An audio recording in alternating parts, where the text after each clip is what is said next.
genade, barmhartigheid en vrede word ryklik geskenk van God ons Vader en ons Here Jesus Christus deur die kragtige werking van die Heilige Gees.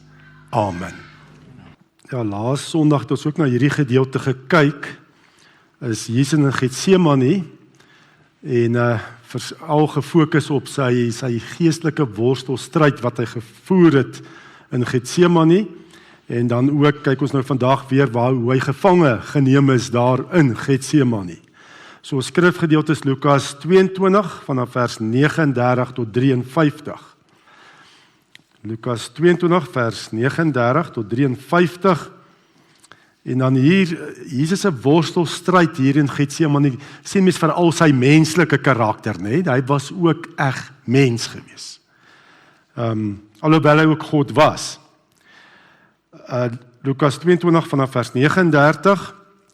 Jesus die stad verlaat en volgens sy gewoonte Olyfberg toe gegaan en sy disippels het hom gevolg. Toe op die plek aankom sê hy vir hulle: "Bid dat julle nie in versoeking kom nie." Hy het hom toe van hulle afgesonder omtrent so ver as 'n mens met 'n klip kan gooi.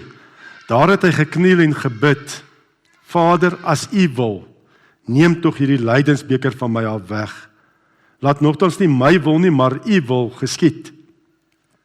'n Engel uit die hemel het aan hom verskyn en hom versterk. Hy het in doodsangs geraak en het nog ernstiger gebid. Sy sweet het soos bloeddruppels geword wat op die grond val.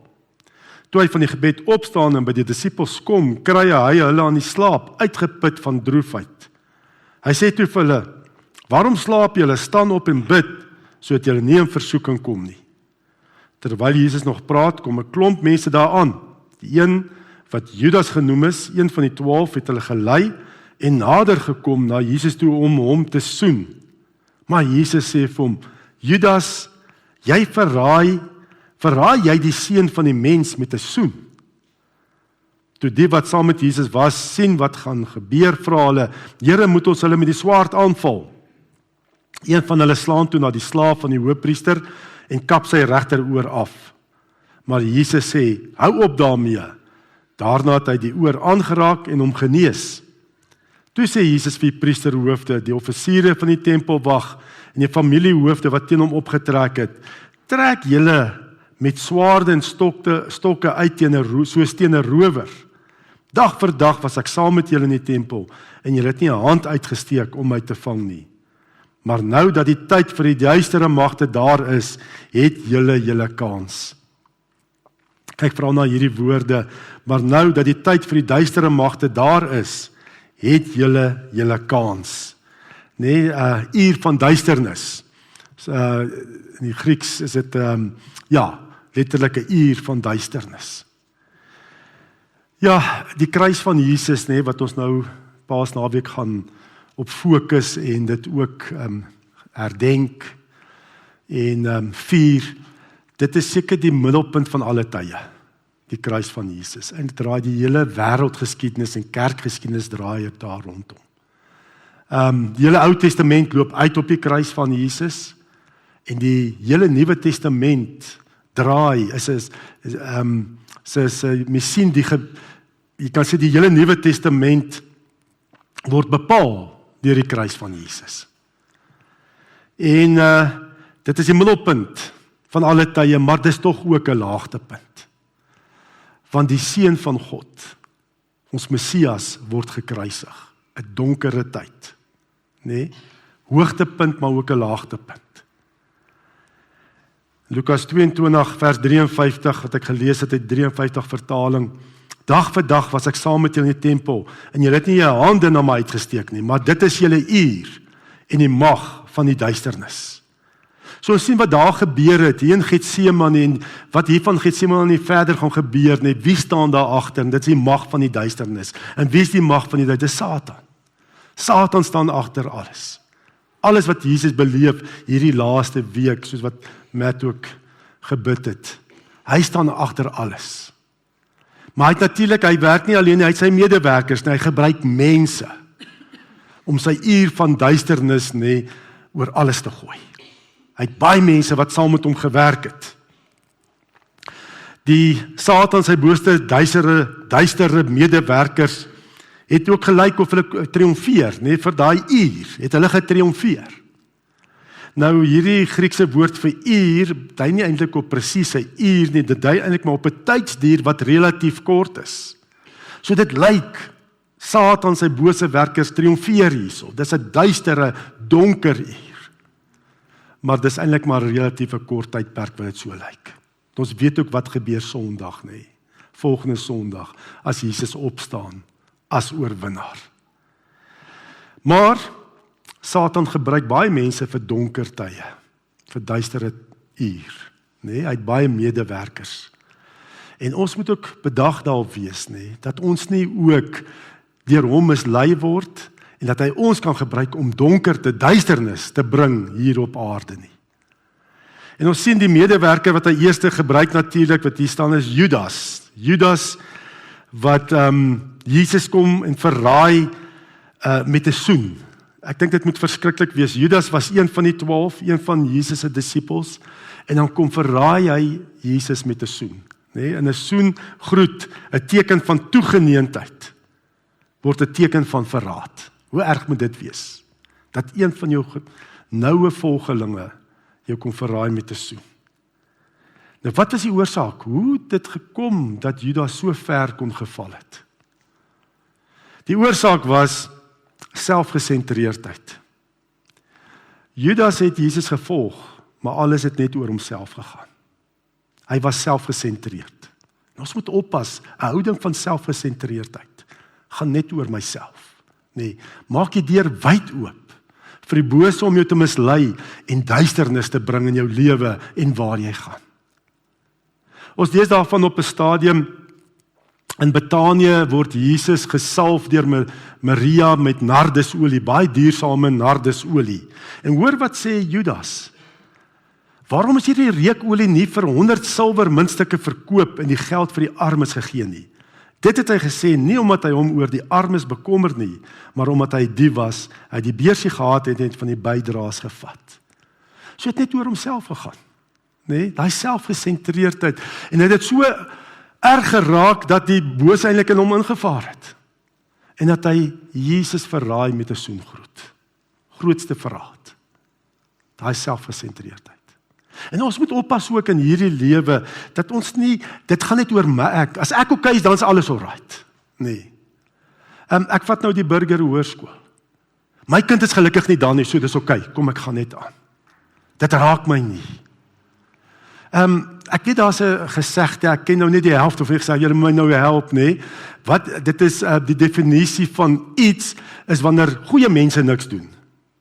Christian, jy's mos 'n goeie taalkundige. Wat is daai gesegde? Yes, Martiens, dankie, help bietjie vir Christian. Ja. Ja. Ja, dankie.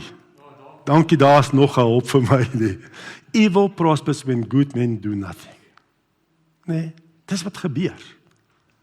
En ons kan sê, ja, dis skool, maar ek my kind is nie daar nie. Ek gaan nou nie eintlik iets doen nie. En ons weet ook baie van die kinders wat daar is, nee, kom eintlik van Soweto af. As ek reg is, ja, word die taxi staan so gewoonlik in skoolure daar. My kind is gelukkig nie daar nie. Ons kan dit nie miskyk nie. Kan nie so selfgesentreerd wees nie. Want dan kom die boos, dan kom 'n duistere uur. En daarom wil ek regtig vir ons aanmoedig, ons wat kan môreoggend, hoe laat is dit? 6:30, nee, 6:30, om daar by mekaar te kom en dat ons saam bid. Ja, dat ons nie net sê, ja, ons doen net niks, dit raak my nie. Van dit, daai gesindheid, word 'n maklike medewerker van Satan, om duisternis te bring. Dit lyk of die bose triomfeer. Ja, en dan sien ons nog medewerkers wat daar was, toe Jesus gevange geneem het, toe daai uur van duisternis gekom het, daai relatiewe kort tyd wat lyk of die bose triomfeer, nie, was natuurlik Jesus se ander 12 disippels ook, die ander 11 disippels ook. Hulle was ook daar gewees. Ons lees in Matteus 26 vers 56, Matteus beskryf die gebeure tydens Jesus se gevangenisneming, dat hulle het almal weggehardloop, hom in die steek gelaat en weggehardloop. Die res van die 11 disippels het hom verlaat. En ons weet, voor Getsemane was hulle almal vol bravade. Here, ons sal u volg, al moet ons saam met u sterf, nee. Dit was ons Petrus wat ook veral dit gesê het en die res het saamgestem. Nee, ons sal self ook die pad stap saam met u, ons sal u tot in die dood involg. Nee, dit is wat almal sê. Maar op die einde om die steek gelaat en weggehardloop. Hoekom? Hulle het 'n godsdiens gesoek sonder die kruis. Hulle het ons met mekaar altyd beklei wie gaan die belangrikste en selfs vir Jesus gevra wie gaan aan die regter en linkerhand sit. Ja, om Jesus te volg gaan so 'n bietjie weerstand van die bose, maar verder gaan dit net goed gaan, ons gaan net wen. Nee. Soek 'n godsdiens sonder die kruis. Ons mense is baie mense is baie bang om liggaamlik te sterf, nee, om hierdie lewe af te sterf. Maar ons is nie net bang daarvoor nie, ons is ook bang om dinge in hierdie lewe af te sterf. Ons soek eerder 'n godsdiens net sonder die kruis. Ek wil my lewe lei soos wat ek hom lei, ek wil net die verlossing van Jesus bysit, dis al. Ek moet nie te veel in my lewe kom karring en verander nie. Ek soek net verlossing by, nee. En dit is daai gesindheid, 'n godsdiens sonder die kruis. En en dit laat jou baie maklik. As daar moeilikheid kom, nee, laat jou rug draai, laat Jesus nie steek en jy verloon hom. Nee, soos wat Petrus ook gedoen het. Ek moet ook nie te veel van my vra om 'n volgeling van Jesus te wees nie. Matteus 16 vers 24 het Jesus baie duidelik gesê, as iemand agter my aan wil kom, moet hy homself verloon, sy kruis opneem en my volg. 'n Ware volgeling van Jesus is ek leef nie meer vir myself nie, ek vat die kruis.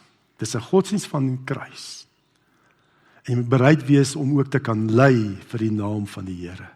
Ook bereid wees om dinge af te sterf in hierdie lewe. En veral, wat sterf ons af? Net daai sondes, daai gewoonte sondes. Bereid wees om dit te los. Net bereid wees om te sê, Here, ek bekeer my. En ek wil u voluit volg. Anders sal jy nie die Heilige Gees se werking ervaar nie. Ons dink baie keer, as dit net so 'n bietjie moeilik gaan, net dan vinnig begin ons twyfel en sê, help dit om die Here te volg. Help dit, hoekom gaan dit so sleg? Nee? Ek moet sê ook, in verband met Burger Hoërskool, ons is al lank wat ons bid. En dan is daar tye ook, wat ek self ook al gedink het, help het. En jy het my eintlik om bemoedig, Jean-Marie, jy wat daar is deur die week, om te sê, maar jy sien die Here se werking daar. Jy het hoop. Maar mens raak so maklik ongelowig, want dit net so bietjie moeilik gaan. Sê, help dit. Maar ons moet volhard, absoluut volhard. En hierdie lofprysing, nee, dis hoekom dit so belangrik is om as gemeente by mekaar te kom, nee. En dan jy moet wegbly van die byeenkomste nie. Vanoggend met die lofprysing is ek ook so opgehou, want ek het regtig ervaar ons het geestelike oorlogvoering gedoen met die musiek. Om te sê en te verklaar. Ons dryf die magte van die duisternis terug. En ons is bereid om die kruis op te neem en Jesus te volg. Dis belangrik. En kom ons raak ontslae van dit wat nie reg is nie. Kom ons raak ontslae. Moenie daai sondige gewoonte vertroetel. Sê, Here, met u krag, vat dit weg. Sny alles wat nie van hier af in my lewe, sny dit af. Vat dit weg. Want die Christelike godsdienst, die ware godsdienst, praat van die kruis. Jesus het baie groter kruis gedra as wat ons dra. Ons kruis is niks. Hy het die pad oopgemaak deur sy kruis, na God die Vader. Moenie jou geloof bou op omstandighede nie, hoe goed dit gaan nie. En dit is my jammer ook, dat baie keer kerke, Christelike kerke floreer waar dit goed gaan en beter gaan.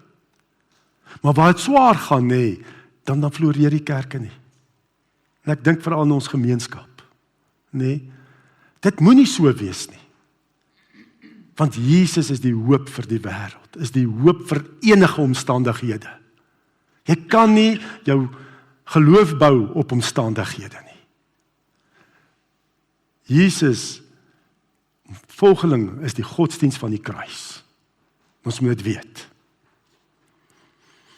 Dan lees ons ook van ander duistere magte, wat deel was daar, toe Jesus gevange geneem het, toe hy uur van duisternis gekom het. Toe sê Jesus, Lukas 22 vers 52, toe sê Jesus vir die priesterhoofde, die offisiere van die tempelwag, en die familiehoofde wat teen hom opgetrek het, trek julle met swaarde en stokke uit, soos teen 'n rower. En natuurlik, hierdie was die godsdienstige leiers van die Jode. Nee, hulle was die ander medewerkers van die magte van die duisternis, wat hier meegewerk het dat Jesus gevange geneem is. Die Joodse kerkleiers. En wat het vir hulle die bose toegang gegee tot hulle lewe? Hulle was mense wat net die status quo wou handhaaf in die Joodse godsdiens. Dinge moet net nie verander nie. Nee, soos wat ons altyd met die 10 gebooie, en dan het hulle ook sorg, hulle het klomp reëls, hulle het 10 gebooie gevat en nog ander reëls en regulasies uitgewerk, hoe jy die 10 gebooie kan onderhou, en dit moet ons by bly, ons moet dit handhaaf. Jy kan nie iemand gesond maak op 'n Sabbatdag nie, jy mag nie werk nie, verstaan jy? Hulle gaan net daaroor ons moet die Joodse godsdiens in stand hou. En toe Jesus kom, toe pas hy nie lekker in by hulle godsdienstige reëls en regulasies nie, hulle Joodse godsdiens nie. En natuurlik, toe dit gebeur, Jesus maak 'n ou met 'n gebreklike hand gesond op 'n Sabbatdag, Matteus 12 vers 14, dan staan daarna het hulle besluit, hulle het uitgegaan en het planne begin beraam om hom dood te maak.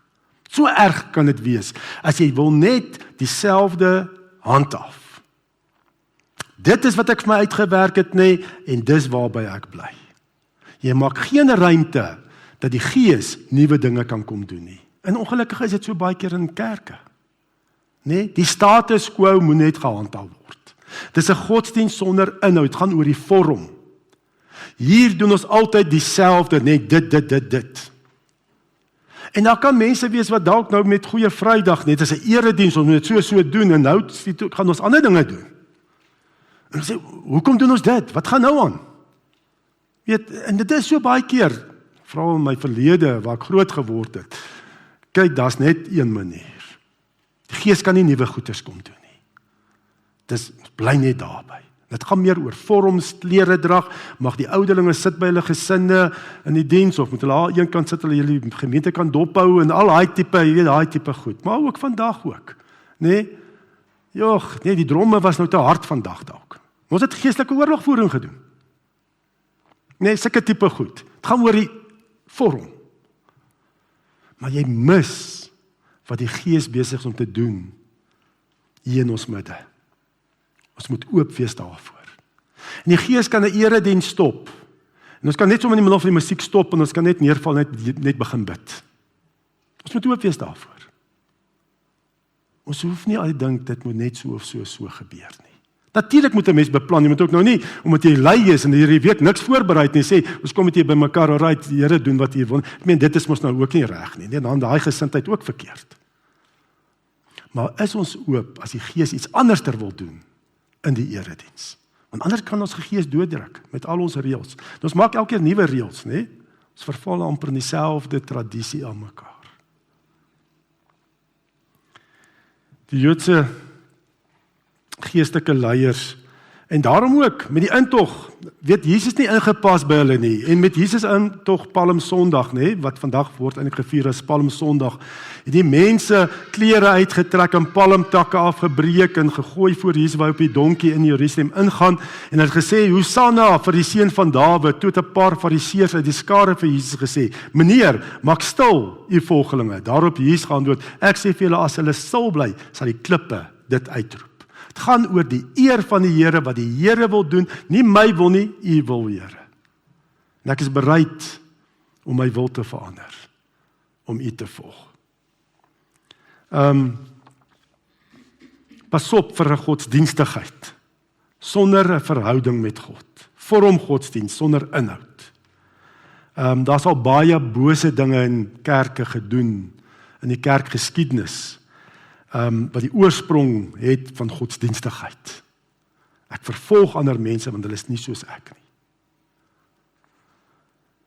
nie. En, nou die uur van duisternis, as ons 'n bietjie mooi dink, wat het Jesus bedoel met hierdie uur van duisternis? Dit verwys na seker die donkerste tyd in die wêreldgeskiedenis. Die donkerste tyd waar die Vader bepaal het dat die weg van verlossing presies Satan se wil ook is. Wat die Vader se wil vir sy seun om verlossing te bring en Satan se wil saamgeval het. Nee, en dat Jesus gekruisig moes word. Dit is daai uur van duisternis.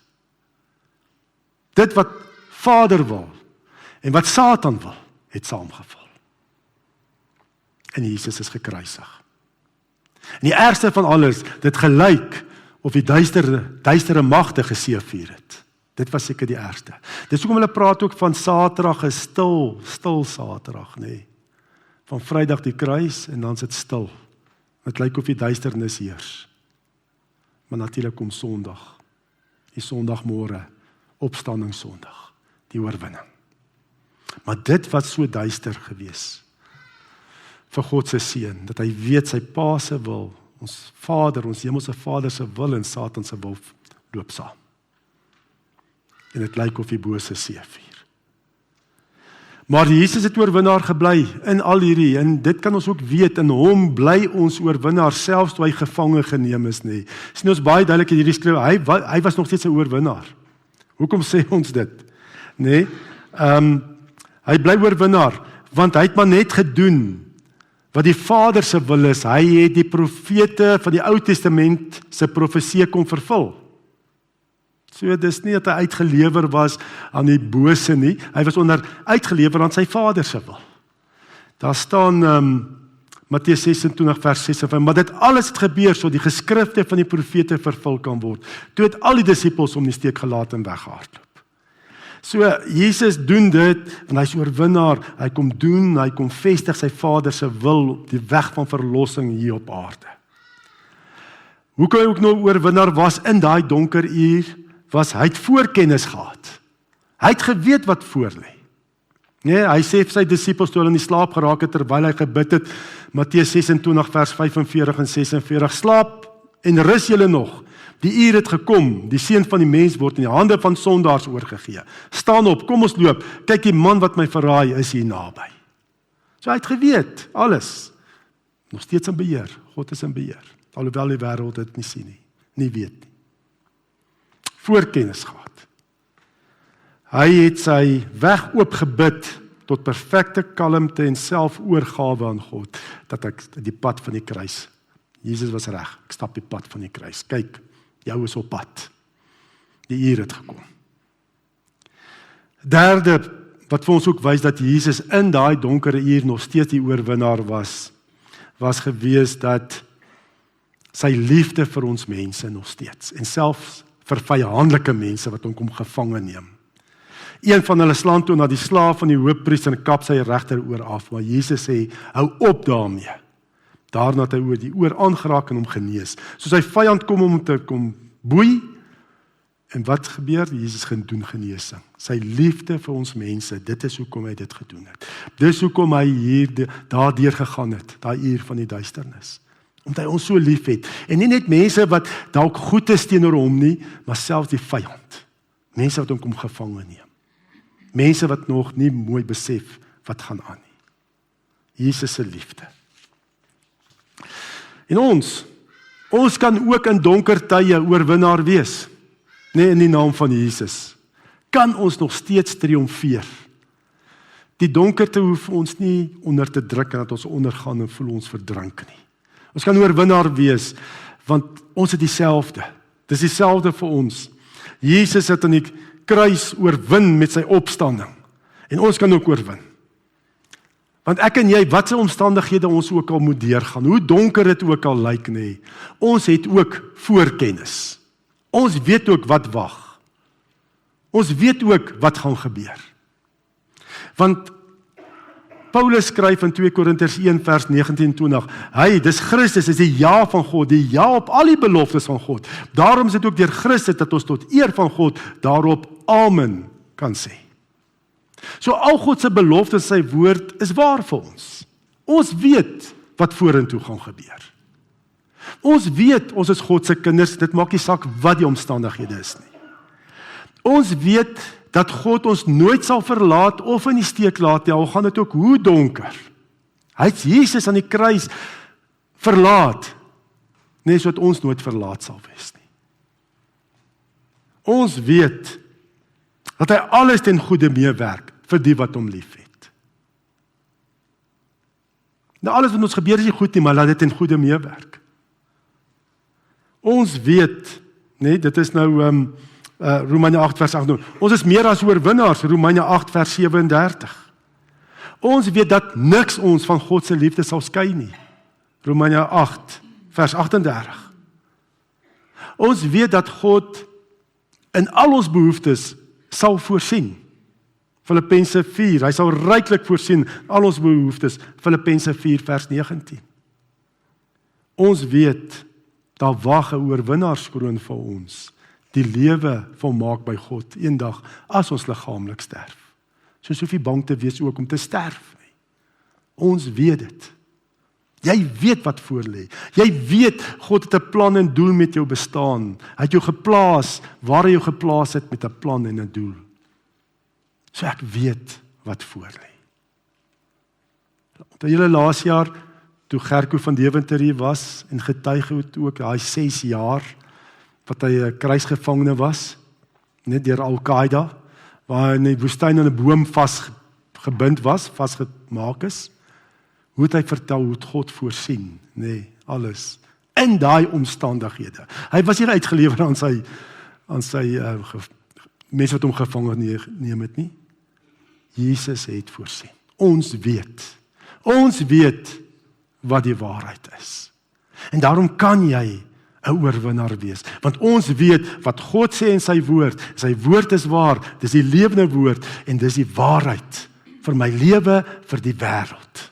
Jesus kom weer, want hy is oorwinnaar.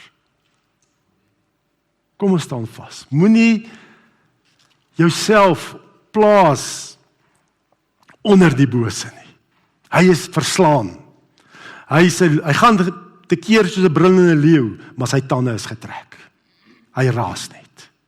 Ons weet wat God sê. Kom ons bid saam. Ons Vader wat in die hemel is, Here Jesus, dankie dat U daai donkere uur deurgegaan het. Daai donkere ure wat gekom het, maar ook weer gegaan het. Want U het as oorwinnaar opgestaan uit die dood.